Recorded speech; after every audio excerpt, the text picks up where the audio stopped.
I've been talking a lot about the great purge of Square Enix, and I can't help but have a smile on my face when I do that because over the years they have made some absolutely terrible decisions. They haven't been listening to their customers, and really, I can't sit here and feel all that bad when activists lose their jobs. And now we're hearing about another new wave, people that worked at Square Enix for years and years and years, and there are a lot of gamers who are really hoping that this means they're going to turn things around.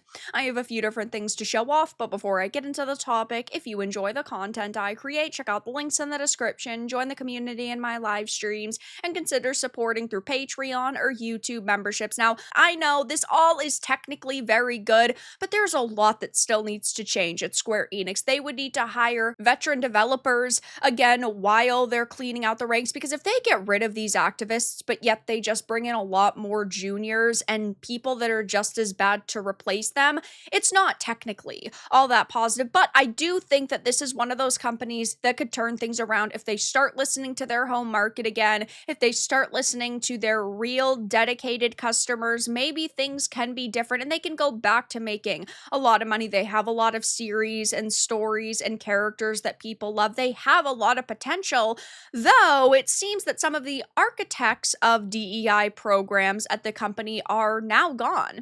So Trudy G, senior HR generalist who worked at Square Enix for about 4 years, has been laid off. She implemented DE&I initiatives to support inclusive programming, cultural initiatives, and belonging strategies. She served as the leader of the ERG's and embedded SE's new values. Now, of course, I say this all the time, diversity and inclusivity, when done right, are great things. But when you are just implementing these initiatives so that you can look high and mighty, so that, of course, you're hiring people based on a checklist and you want to check off as many boxes as possible, that isn't good. And that's the way that most of these companies work now.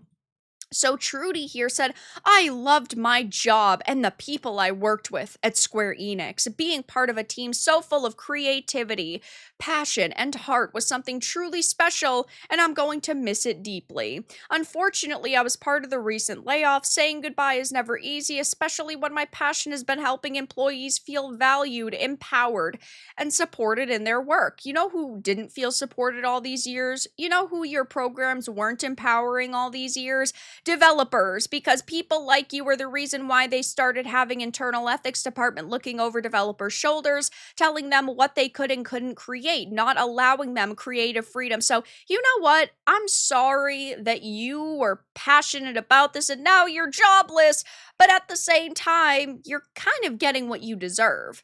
I'm taking things one day at a time, but I'm open to new connections and opportunities, particularly roles where I can continue prioritizing people's growth, well-being, and experience at work. So yes, if you don't know exactly what the ERG is, they're employee resource groups that are voluntary employee-led groups whose aim is to foster a diverse, inclusive workplace aligned with the organizations they serve. They're usually led and participated in by employees who share a characteristic, whether it's gender, ethnicity, religious affiliation, lifestyle, or interest. The groups exist to provide support and help in personal or career development and to create a safe space where employees can bring their whole selves to the table. Now, of course, I think that, yeah, anybody should be able to get a job regardless of your gender or ethnicity or sexuality, but you should also be able to leave politics at the door when going to work. You should be able to actually go to work and create high quality content, and you shouldn't really be focused about, oh,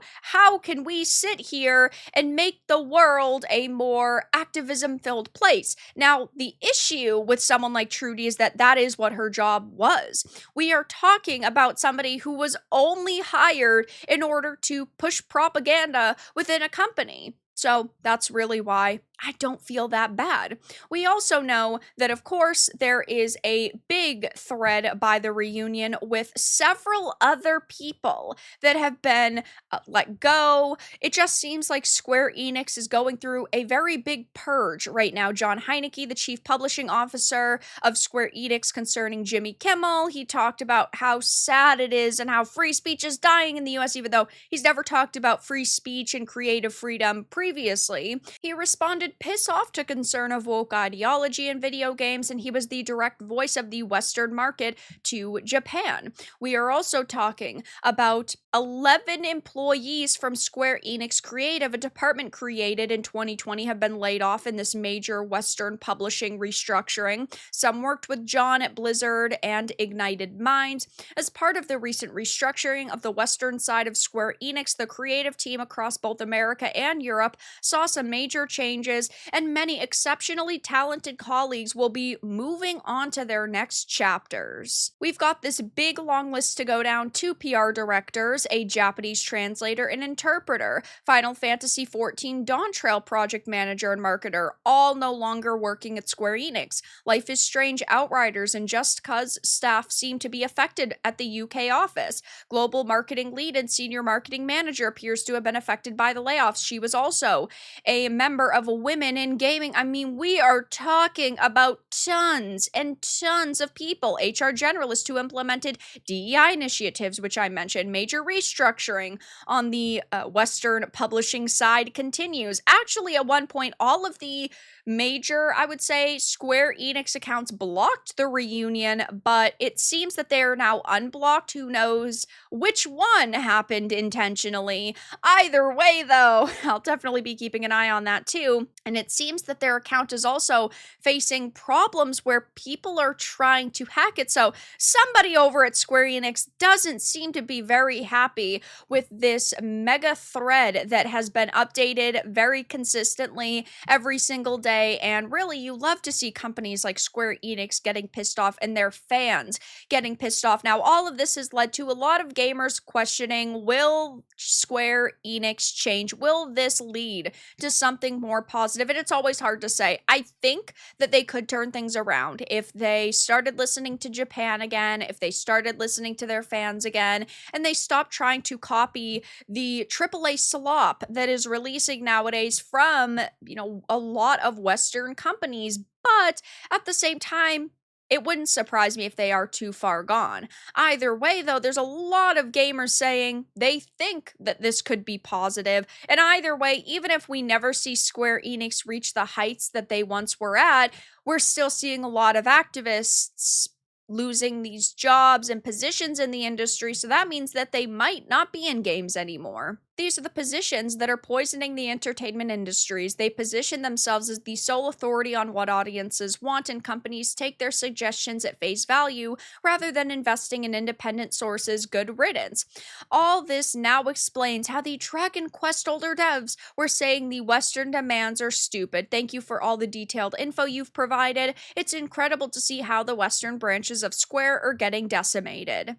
Not that it changes back to what it's supposed to be in 2015. Finally, gaming is healing. We all knew this was going to happen eventually. I'm glad it's finally here. For starters, they need to stop catering to the West.